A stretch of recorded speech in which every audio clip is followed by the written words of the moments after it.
சிவன் கோவில்களுக்குள்ள நீங்க காலையில போகும்போது சங்கு சத்தத்தையும் மத்தள ஓசையும் கேட்டிருக்கீங்களா? அந்த பவர்ஃபுல்லான சத்தத்துக்கு பின்னால ஒரு பெரிய ரகசியமே இருக்கு. சரி, வாங்க அந்த ரகசியம் என்னன்னு இந்த கதை மூலமா தெரிஞ்சுக்கலாம். இந்த கேள்விக்கான பதில் பல 100 வருஷத்துக்கு முன்னாடி வாழ்ந்த ஒரு பூசாரியோட வாழ்க்கையில ஒளிஞ்சிருக்கு. ஒரு சாதாரணமான காலை பொழுது எப்படி ஒரு தெய்வீகமான பாரம்பரியத்தையே உருவாக்குச்சேங்கிற கதைக்குள்ள நாம இப்ப போக போறோம். ஒரு கோவில் பூசாரியோட ரோஜ்கார் வாழ்க்கையில நடந்த ஒரு சின்ன சம்பவம் எப்படி ஒரு மறக்கவே முடியாத பாடத்தை கத்துக் கொடுத்துச்சுங்கிறது தான் இந்த கதை. எல்லாமே ரொம்ப சாதாரணமா தான் ஆரம்பிச்சது. ஒரு நாள் ராத்திரி பூசாரி தன்னோட வேலைகளையெல்லாம் முடிச்சிட்டு கோவில் கதவுகளை பூட்டிட்டு வீட்டுக்கு கிளம்புறாரு. அது ரொம்பவும் அமைதியான வழக்கமான ஒரு ராத்திரி தான். அடுத்த நாள் பொழுது விடியறதுக்கு முன்னாடியே கோவிலுக்கு வந்துட்டாரு. ஆனா அன்னைக்கு அவர் ஒரு பெரிய தப்பு பண்ணிட்டாரு. எந்த ஒரு சத்தமும் எழுப்பாம ரொம்ப அமைதியா கோவில் கதவை திறந்து உள்ள நுழைஞ்சாரு. இந்த அமைதிதான் நடக்க போற ஒரு பெரிய விஷயத்துக்கு காரணமா இருந்துச்சு.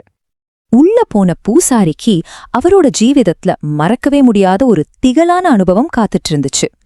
அந்த அமைதியான கருவறைக்குள்ள ஒரு தெய்வீக சக்தி அவருக்காக வெயிட் பண்ணிட்டு இருந்துச்சு. சிவலிங்கத்துக்கிட்ட போனதும் திடீர்னு ஒரு பெரிய நாகப்பாம்பு அவரோட கால்களை இறுக்கமா சுத்திக்கிடுச்சு. ஒரே நொடியில அவரோட அந்த அமைதியான காலை ஒரு பெரிய பயமா மாறிடுச்சு. அவரால கொஞ்சம் கூட அசைய முடியல. என்ன நடக்குது, என்ன பண்றதுன்னே புரியாம பூசாரி அப்படியே திகைச்சு நின்னாரு. அந்த பயத்திலையும் பதட்டத்திலையும் அவர் வாயிலிருந்து இயல்பா ஒரு வார்த்தை வெளியே வந்துச்சு. ஆமாங்க, அந்த உச்சகட்ட பயத்துல அவரால சொல்ல முடிஞ்சது சிவபெருமானோட பேரை மட்டும்தான். சிவனம்மா அப்படின்னு அவர் கத்துனதும் அங்க ஒரு அற்புதம் நடந்துச்சு.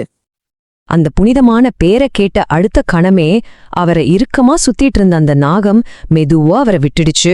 அந்த பிடி தளர்ந்ததும் தான் பூசாரிக்கு போன உசுறு திரும்பி வந்த மாதிரி இருந்துச்சு. பூசாரி உடனே கோவிலை விட்டு வெளியே ஓடிட்டாரு. ஆனா கொஞ்ச தூரம் போனதும் திரும்பி பார்த்தாரு. இப்போ அவர்கிட்ட பயம் இல்ல, அதுக்கு பதிலா ஒரு விதமான பயபக்தி வந்துருச்சு. அந்த நாகத்தை நோக்கி கைகளை கூப்பி வணங்கினாரு. அவர் வணங்குறத பார்த்த அந்த நாகம் மெதுவா சிவலிங்கத்துக்கு பின்னாடி ஊர்ந்து போய் மாயமா மறைஞ்சிருச்சு. அந்த இடத்துல பாம்பு இருந்ததுக்கான எந்த ஒரு தடையும் இல்ல. பூசாரி மனசு தைரியப்படுத்திக்கிட்டு மறுபடியும் கருவறைக்குள்ள போனாரு.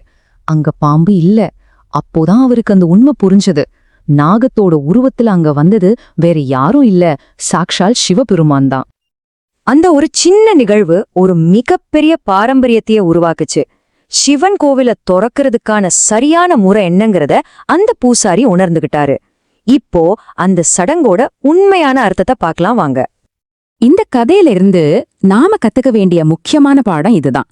கோவில திறக்கும்போது நாம எழுப்புற சத்தம் உள்ள இருக்கிற இறைவனுக்கு நாம வரோன்னு சொல்ற ஒரு மரியாதையான அறிவிப்பு. இது ஒரு வகையில நாங்க வரோம், தயவு செஞ்சு எங்களை ஏத்துக்கோங்க அப்படின்னு சொல்ற மாதிரி. இந்த அனுபவத்துக்கு பிறகுதான் சிவன் கோயில்களை திறக்கும்போது முதல்ல சங்கு ஊதுறது, மத்தளம் வாசிக்கிறது, மந்திரங்கள் சொல்றது, அப்புறமா 3 தடவை கதவை தட்டிட்டு திறக்கிறதுங்கிற வழக்கம் உருவாச்சு. இது இறைவனுக்கு நாம கொடுக்கிற ஒரு முன் அறிவிப்பு. ஆக இதுல இருக்கிற முக்கியமான விஷயம் என்னன்னா, இறைவன் மனுஷ ரூபத்திலேயோ இல்ல பாம்பு மாதிரி வேற எந்த ரூபத்திலையும் கோவிலுக்குள்ள இருக்கலாம்.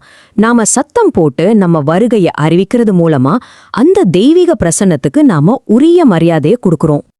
இந்த கதை ஒரு ஆழமான கேள்வியை எழுப்புது இல்லையா? கோவிலுக்குள்ள மட்டுமில்ல, நம்மள சுத்தி நம்மளோட அன்றாட வாழ்க்கையில தெய்வம் வேற எந்தெந்த ரூபத்துல எல்லாம் இருக்கலாம்? ஒரு நிமிஷம் இதை பத்தி யோசிச்சு பாருங்களேன்.